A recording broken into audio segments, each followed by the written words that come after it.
ประมาณในการก่อสร้างโครงการต่างๆก็คือก่อสร้างทางเนาะส่วนหลายมันจะออกมาอยู่ในเขตช่วงที่ถึกฤดูฝนเฮ็ดให้การก่อสร้างทางหันเนาะหยุดถือว่าเฮ็ดไปได้ยะหนึ่งแล้วหยุดและเฮ็ดให้ทางเพคือเก่าและเฮ็ดให้เงินที่เอาลงไปหันเสียจำนวนหลวงหลายแล้วเป็นยังจึงบ่มีการปรับปรุงให้มันออกอยู่ในระยะที่สามารถเฮ็ดทางได้ข้าพเจ้าขอมีคำถามทางท่านทางรัฐมนตรีเนาะเกี่ยวกับการก่อสร้างทาง 001F มันเป็นทางหลวงแห่งชาติเนาะเส้นนี้นะแต่ขมวน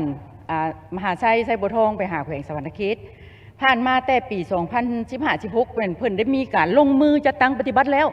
และให้ประชาชนที่มีเฮือนอยู่แคมทางหันก็ได้มั่งได้อย่างหลายประชาชนก็ให้ความร่วมมือได้มั่งแต่มาปัจจุบันนี้เป็นอะไรคือมิดไปเลยละดุดไปฮอดเครื่องกลางละพัดยานะเนาะอันนี้เนาะอยากขอถามทางรัฐมนตรีคืนตื้มว่าได้เอาเข้าอยู่ในเพจระบบขั้นว่าท่านได้เข้าก็จะให้เข้าต่อมาแล้วเพราะว่าประชาชนก็ตั้งใจแล้วดิเนาะเฮือนซานก็จะก็มั่งเลยก็จะให้ความหัวมือนำรัฐบาลเนาะอันนั้นอันนึงอันที่สองข้าพเจ้าก็อยากถามคืนตื้มอีกว่าเนาะเมื่อกี้นี้ท่านรัฐมนตรีก็จะได้ชี้แจงว่าการงบประมาณในการเฮ็ดงบประมาณในการก่อสร้างโครงการต่างๆก็คือก่อสร้างทางเนาะส่วนหลายมันจะออกมาอยู่ในเขตช่วงที่ถึกฤดูฝนในเมื่อในออกที่ถึง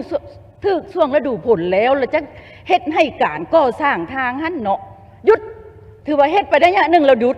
และเฮ็ดให้ทางเพคือเก่าและเฮ็ดให้เงินที่เอาลงไปหันเสียจำนวนหลวงหลายแล้วเป็นยังจึงบ่มีการปรับปรุงให้มันออกอยู่ในระยะที่สามารถเฮ็ดทางได้เนาะอันข้อที่3ข้าพเจ้าก็อยากถามว่าเพราะว่าที่รถขึ้นมาแต่เขต12หานครหลวงเวียงจันทน์เนี่ยเขตเส้นทางที่เพิ่นเฮ็ดใหม่บอนที่มีสำเร็จหลายแล้วบอนที่มีความสำเร็จหลายนะ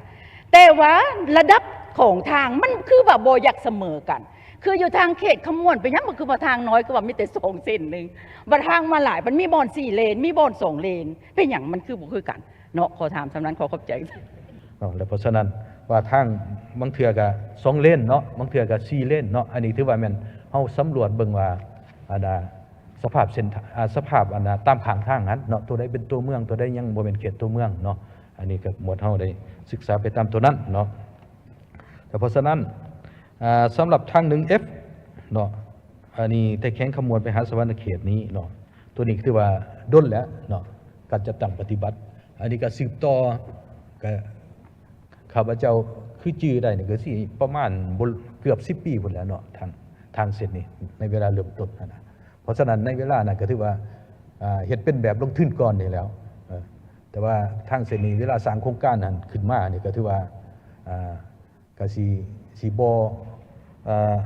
ในการจัดตั้งปฏิบัติตัวจริงผู้มาเฮ็ดหั่นก็ถือว่าสิบ่มีท่าทีแข็งแรงแน่เนาะก็ถือว่าเป็นการลงทุนก่อนเนาะคันว่าเฮ็ดแล้วฮอดมื้อนี้ก็ถือว่าก็จะไปอวยหนี้3แจ้บ่หรืออีสันคือกันนั่นแหละตามข้าพเจ้าคิดเนาะเพราะฉะนั้นของบ่มีเงินแต่ว่าไปเฮ็ดก่อนเด้สิเป็นลักษณะแนวนั้นเพราะฉะนั้นแหละในเวลานั้นเริ่มต้นโครงการก็รู้สึกว่าเริ่มต้นแล้วหยุดไประยะนึงแล้วมาเริ่มต้นอีกนะตัวนี้ก็